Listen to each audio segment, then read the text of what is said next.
ওদিকে কোথায় গেছিলে? বাথরুমটা খুঁজছিলাম। বাথরুম খোঁজার জন্য সারা বাড়ি ঘুরে বেড়ানোর কোনো দরকার ছিল না। যে ঘরে তুমি পড়াচ্ছিলে সে ঘরেই বাথরুম ছিল। ও হ্যাঁ, তাই তো। আমি ঠিক জানতাম না। যাও।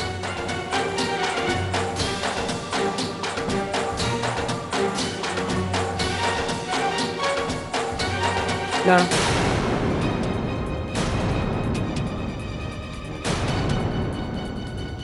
হাতে ওটা কি? কোথায় গেলে গো? আরে যাদের যাদের খেতে বলেছি সবাই এসো। লুচি ঠান্ডা হয়ে গেলে আর ভালো লাগবে না, গরম গরম খাও। কি গো মা, রান্না বান্না কমপ্লিট? হ্যাঁ, লুচি আর ডাল এইটুকু রান্না করতে কত সময় লাগে?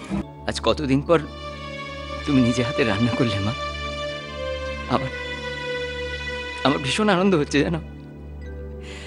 তোমার হাতে সেই লুচি আর ছোলার ডাল আমরা সবাই মিলে একসঙ্গে হই হই করতে করতে খাবো। হ্যাঁ খাবেন, নিশ্চয়ই খাবেন। আমার ছোট ছেলে রাজা, ওকে খাইয়ে দিয়ে আগে আসলে গরম লুচি ভালোবাসে তো, তারপর সবাই মিলে খেয়ে নেবেন। আর আপনারা গরম থাকতে থাকতে খেয়ে নেবেন কিন্তু।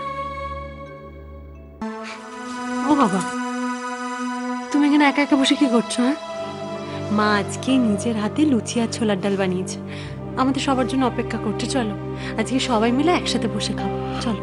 তাহলে আমার শরীরটা ভালো নেই, তোরা সবাই মিলে খা, পরে গিয়ে খাবো। কেন বাবা, কি হচ্ছে তোমার? জ্বরটার কিচ্ছু হয়নি, একটু বিশ্রাম নিলে পরে ঠিক হয়ে যাবে। বলছি যে বাড়িতে বড়দা আছে, সুব্রত এসেছে, ওদেরকে কি বলি? আরে না না না না, একদম না, একদম ওরা যেন না আসে। এর পরে হইচই করবে। আমারটা একা থাকতে দে না মা, একটু একা থাকতে।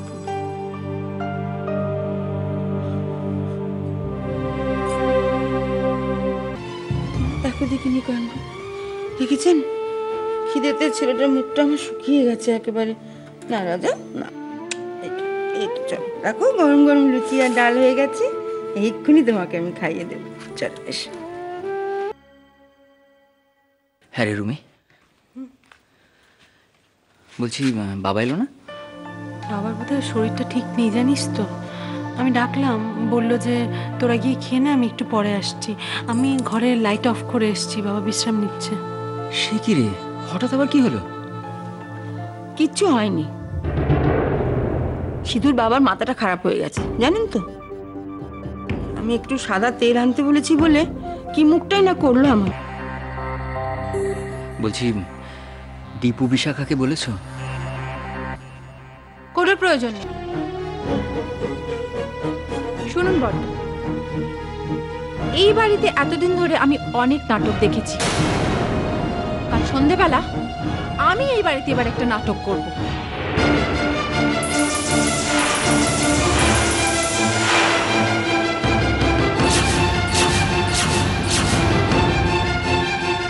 কাল সন্ধেবেলা আপনারা সকলে এই বাড়িতে থাকবেন, আর বাবা যেন অবশ্যই উপস্থিত থাকে।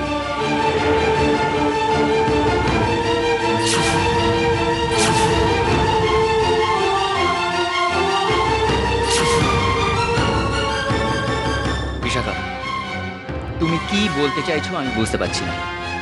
এখন আর আমি আপনাকে কিচ্ছু বুঝিয়ে বলতে পারবো না বড়। কালকে সন্ধেবেলা থাকুন না, তখনই সব প্রশ্নের উত্তর পেয়ে যাবে।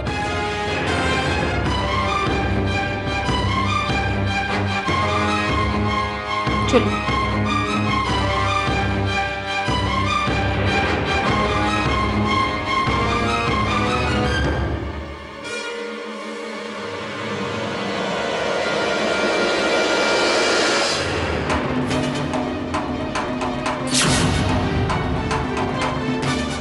কি করবে কাল বিশাখা?